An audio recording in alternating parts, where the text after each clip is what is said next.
છે આપનું મંતવ્ય ન્યૂઝની એક વિશેષ રજૂઆત વાનગી શોમાં.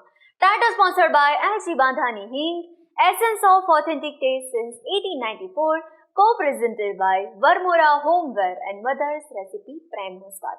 હવે બીજી વાનગીની શરૂઆત કરતા પહેલા તમને એક સવાલ પૂછું. શું તમે નૂડલ્સ ખાધા છે? તો તમે ચોક્કસથી કહેશો હા. હવે બીજો સવાલ પૂછું, શું તમે દૂધીના નૂડલ્સ ખાધા છે? તો કદાચ તમે ના કહ્યું હશે. એકદમ સાચું સાંભળ્યું છે. હવે નૂડલ્સ નહીં પણ એકદમ હેલ્ધી આ વાનગી, હેલ્ધી નૂડલ્સ તમને મળવા જઈ રહ્યા છે. એટલે ઘણા બધાને એવી સમસ્યા હોય કે બહારની ખાવાની ઈચ્છા થાય પણ વજન વધી જાય, એની ચિંતામાં બહારનું ખાવાનું ખવાતું હોય નહીં. પણ હવે ચિંતા સાઈડમાં મૂકી દો અને મસ્ત મજાના હેલ્ધી નૂડલ્સ ખાઓ, તમને ખાતા કોઈ નહીં રોકે. તો ચાલો આવી હેલ્ધી વાનગીની શરૂઆત કરીએ.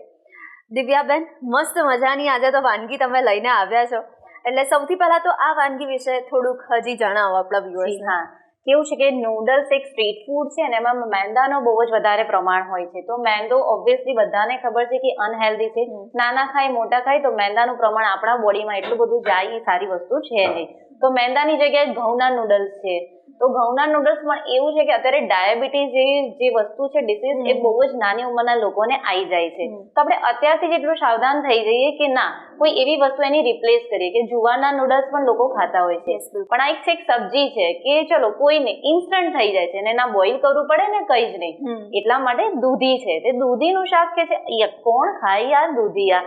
તો દૂધીનું એક નવું રૂપ છે કે દૂધીના નૂડલ્સ, અને એ પણ 5 જ મિનિટમાં રેડી થઈ જાય છે. વેજીટેબલ્સ અવેલેબલ છે ઘરમાં, એને ચોપ કરી લો અને જસ્ટ દૂધીની જરૂર છે, બસ, બીજું કાંઈ નહીં. અને આ સમર સિઝન ચાલી રહી છે તો દૂધી તો બધાને ખબર જ છે કે 96% એની અંદર વોટર હોય છે. તો આપણી બોડીને હાઇડ્રેટ કરે છે અને ડાયાબિટીક ફ્રેન્ડલી છે અને વેઇટ ગેઇન પણ બચાવે છે. અને બચ્ચા ખાય કે મોટા ખાય, નો પ્રોબ્લેમ, બસ મન ભરીને ખાઓ.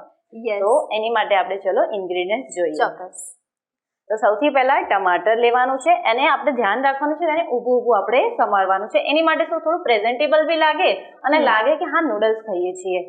બારીક સમારેલા આપણે લસણ લેવાના છે અને મિરચી લેવાની છે. કોથમીર, ડુંગળી, શિમલા મિર્ચ ઘરે અવેલેબલ હોય તો લેવાના, ના હોય તો સ્કીપ પણ કરી શકો છો. પણ થોડું જેવું કીધું કે પ્રેઝન્ટેશન આવે અને શાકભાજી જે પણ હોય આપણી માટે સારા છે. તો મેં અહીંયા લીધા છે રેડ શિમલા મિર્ચ અને ગ્રીન શિમલા મિર્ચ, અને સાથે આપણી કેબેજ અને દૂધીને આપણે આવું લાંબુ કટ કરવાનું છે. જો આપણે દર્શક મિત્રો માટે હું એકવાર બનાવીને સમજાવું છું કે જે છે આને થોડી સમારવાની જેની કળા છે કે હા દૂધી કેમ નહીં કરવી. તો સૌથી પહેલા નોર્મલ જે આપણે ઘરમાં નાઈફ હોય પીલર એ હશે તો પણ ચાલશે. અને જો કોઈ હોય કે ચલો ફેશનેબલ પણ વસ્તુ છે તો બહુ જ ફેશનેબલ નૂડલ્સ પણ આના પડી શકે છે. તો સૌથી પહેલા જે નોર્મલ આપણું પીલર છે ને એનાથી આપણે જેની ઉપરની જાડી છાલ હોય એને કાઢી લેવાની છે. એને કાઢીને સાઈડમાં મૂકીને એની અંદરનું પાર્ટ જ આપણે લેવાનું છે. પાર્ટ જ્યાં સુધી પેલા દાણા આવે ત્યાં સુધી જ લેવાનું, દાણાનો ઇન્ક્લુડ નથી કરવાનો. ઓકે. તો શું નૂડલ્સને ચડતા 5 જ મિનિટ થશે, વધારે નહીં લાગે. તો આના આવા મોટા આપણે નૂડલ્સ પાડી લેવાના છે. દિવ્યાબેન, ઘણા બધાને એવો સવાલ હોય કે દૂધી, તો આવા મોટા આપણે નૂડલ્સ એના કરી લેવાના છે. તમે જો અલગ જે કોઈ કે પિલર હોય તો એની પાતળી સ્ટીપ પણ કરી શકો છો.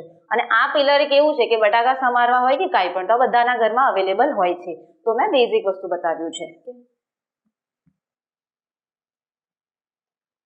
દિવ્યાબેન, ઘણા લોકોને એવો પણ સવાલ હોય છે કે કદાચ દૂધી કાળી પડી જાય તો? હા, તો દૂધી કાળી પડી જાય એની માટે કેવું સમારીને તમારે એને પાણીમાં રાખવાની અને થોડું મીઠું એડ કરી લેવાનું. ઓકે. તો શું અંદર એડ કરીએ તેનો કાળાશ નહીં આવે. જે આપણે બટાકાનું કરીએ છીએ સેમ પાણીમાં રાખીને થોડું મીઠું એડ કરી લેવાનું, તો એ કાળી નહીં પડે. આપણે ગેસ સ્ટવ ઓન કરીશું.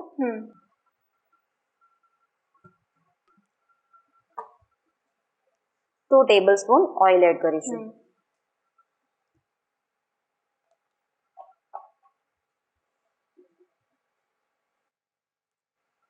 ઓઇલ ગરમ થઈ જાય એ પછી આપણે સૌથી પહેલા બારીક સમારેલા જે મરચાં અને લસણ છે એને લઈશું. તો શું સંતળાઈ જાય.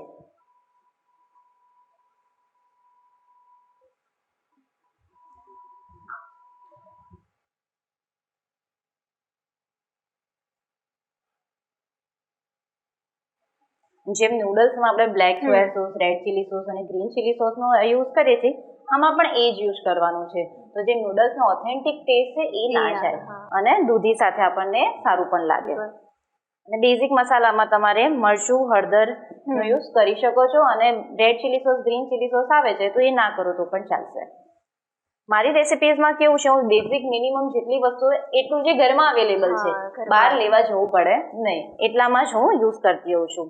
દિવ્યાબેન, આપણે રેગ્યુલર ડેઝમાં તો દૂધીનું શાક કહ્યું તમે એ પ્રમાણે, દૂધીના મુઠિયા, ઘણું બધું છે રેગ્યુલરમાં. એ બધું ખાતા હોય, પણ તમને ક્યારે વિચાર આવ્યો કે યાર ચલો આ એક નવું ટ્રાય કરીએ આપણે? તો સૌથી પહેલા તો જેવી રીતે છે, મને જંક ફૂડ ખાવાની બહુ જ ઈચ્છા થતી હોય છે કે યાર રેગ્યુલર દાળ ભાત શાક રોટલી ખીચડી શાક ભાખરી એ નથી, મને પોતે જ નથી ભાવતું, તો બીજાની તો હું શું વાત કરું. અને વેઇટ ગેઇન નો ઇશ્યુ મારે હતો, તેની માટે વિચાર્યું કે ચલો કંઈક નવું ટ્રાય કરીએ. તો પછી ધીમે ધીમે કરીને પહેલા ઘઉંના લોટના નૂડલ્સ ટ્રાય કર્યા, પછી જુવારના ટ્રાય કર્યા, તો વિચાર ચલો દૂધી કરીએ, લોટ નથી લેવો, કાંઈ પણ લોટ નહીં, એમને શાકભાજીથી શું નવું થાય છે ટ્રાય, તો એ કરીએ. તો આપણે આમાં હવે અનિયનનો યુઝ કર્યો છે, એ પણ હવે ગોલ્ડન બ્રાઉન જેવું થઈ જાય, વધારે કાંઈ કરવાની જરૂર નથી. ડુંગળી અને લસણ મરચાં એક એવી વસ્તુ છે જસ્ટ અડધી મિનિટમાં એ સંતળાઈને રેડી થઈ જાય છે. એટલે એની અંદર આપણે ટમાટરનો યુઝ કરશું પહેલા.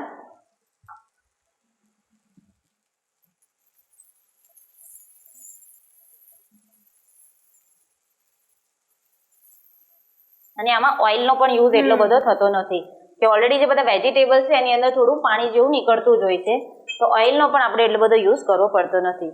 લાલ સિમલા મિર્ચ અને ગ્રીન સિમલા મિર્ચ છે એ પણ આપણે ધીમે ધીમે એડ કરવાના છે. લાગે એકવાર કે બધું ગોલ્ડન ક્રિસ્પ થવા લાગ્યું છે તો આપણે બીજી શાકભાજી જે સમારેલી છે એ એડ કરતું રહેવાનું છે.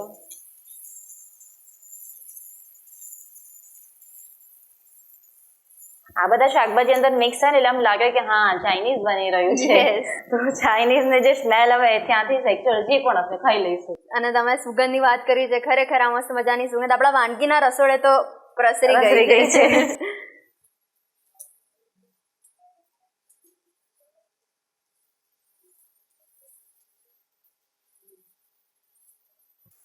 સિમલા મિર્ચ પણ થોડા નરમ થઈ ગયા છે, તો આપણે હવે કેબેજને એડ કરી લઈશું. કેબેજને કેવું છે, જસ્ટ 2 સેકન્ડ માટે પણ આપણે અંદર રાખશું, તે આરામથી સાંતળાઈ જશે, અને બહુ સાંતળવાની જરૂર પડતી નથી. એટલે તમે જો કેબેજનો યુઝ કરતા હોય નૂડલ્સમાં, તેને લાસ્ટમાં જ એડ કરજો, એને પહેલા એડ ના કરતા. તેનું ક્રિસ્પીનેસ પણ રહેશે અને એકદમ આમ પાણી જેવી એ નહીં થઈ જાય.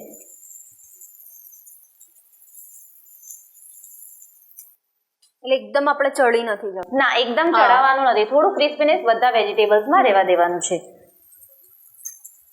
થોડું થઈ ગયા પછી આપણે એમાં એડ કરશું 1 ચમચી બ્લેક સોયા સોસ,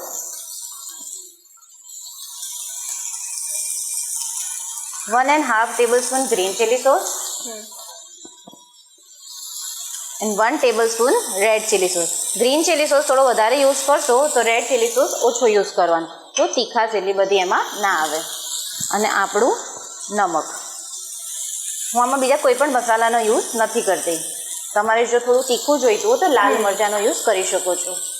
બધી વસ્તુને સરસ રીતે મિક્સ કરી દેવાની છે.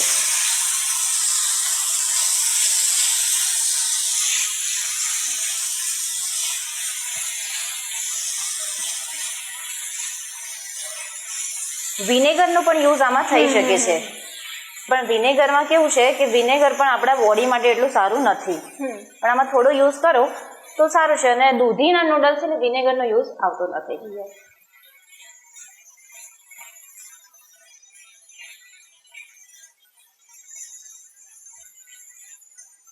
બધી વસ્તુ સરસ થઈ ગયા પછી આપણે લાસ્ટમાં એડ કરશું આપણા જે દૂધીના બનેલા નૂડલ્સ હતા તે.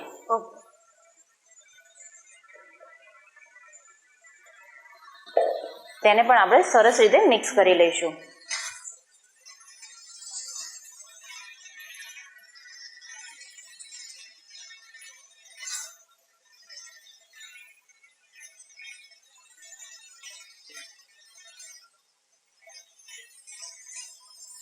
દિવ્યાબેન, નૂડલ્સ ની વાત આવે ને કે ચલો આજે નૂડલ્સ બનાવીએ ને ખાઈએ, ત્યારે વડીલો કે અમારા માટે છે ને કંઈક અલગ અમને ના ફાવે, આવું અમને ના ફાવે.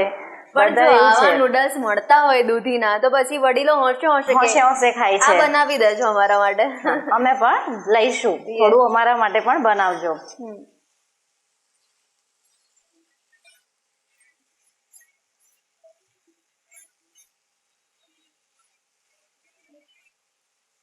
આને આપણે થોડી વાર સતત ચલાવતા રહેવાનું છે તો નીચે ચીપકી ના જાય અને દૂધી પણ સરસ રીતે ચડી જાય.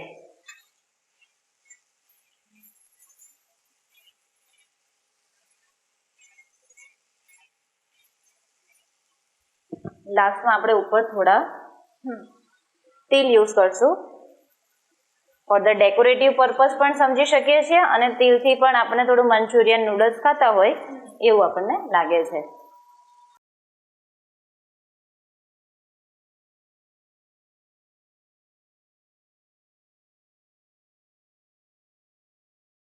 અને અત્યારે ઉનાળા માટે તો દૂધી બહુ જ યુઝફુલ છે. એ આપણને હંમેશા હાઇડ્રેટેડ રાખે છે.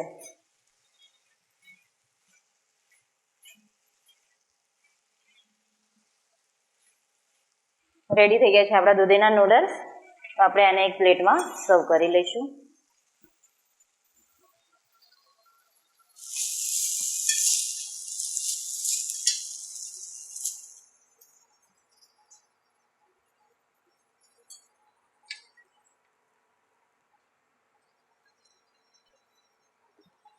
ઉપરથી થોડા વ્હાઈટ તેલ અને આપણી મસ્ત મજાની કોથમીર. કોથમીર વગર ગુજરાતીનું બધું જમવાનું અધૂરું છે. રેડી છે આપણા દૂધીના નૂડલ્સ. તો આવી અલગ વાનગી, ડિફરન્ટ વાનગી અમારા વ્યુઅર્સ સુધી પહોંચાડવા માટે દિવ્યાબેન thank you so much. Thank you so much. તો દર્શક મિત્રો, હવે તમને એવું થયું હશે કે દૂધીના નૂડલ્સ કેવા લાગે. હવે એના માટે તમારે તમારા રસોડે એકવાર તો ટ્રાય કરવો પડે, ટેસ્ટ કરવું પડે અને પછી ટેસ્ટ કરીને અમને જણાવવાનું ભૂલતા નહીં કે કેવા બન્યા દૂધીના નૂડલ્સ. દર્શક મિત્રો, શું તમને પણ અવનવી ડિફરન્ટ વાનગી બનાવવાનો શોખ છે? તો તમે પણ મંતવ્ય ન્યૂઝના વાનગીના રસોડાના નવા ગેસ્ટ બની શકો છો. માત્ર તમારે તમારું નામ, શહેરનું નામ, રેસિપીનું નામ અને રેસિપીનો સરસ મજાનો ફોટો પાડીને અમને મોકલી આપવાનો છે. અમે આપનો સામેથી સંપર્ક કરીશું. અને હા, અત્યારે ટીવી સ્ક્રીન પર તમે જે નંબર જોઈ શકો છો તેના પર કોલ કરીને તમે એડવાન્સ રજિસ્ટ્રેશન કરાવી શકો છો. તો દોસ્તો, મળીએ છે નેક્સ્ટ એપિસોડમાં, પણ હાલ મને રજા આપશો. ટાઇટલ સ્પોન્સર્ડ બાય એલજી બાંધાની હિંગ, essence of authentic taste since 1894, co-presented by Varmora Homeware and Mother's Recipe Prime Spot. નમસ્કાર. દૂધી નૂડલ્સ બનાવવાની સામગ્રી: દૂધી, તેલ, લસણ, લીલા મરચાં, મિક્સ વેજીટેબલ, સોયા સોસ, મીઠું.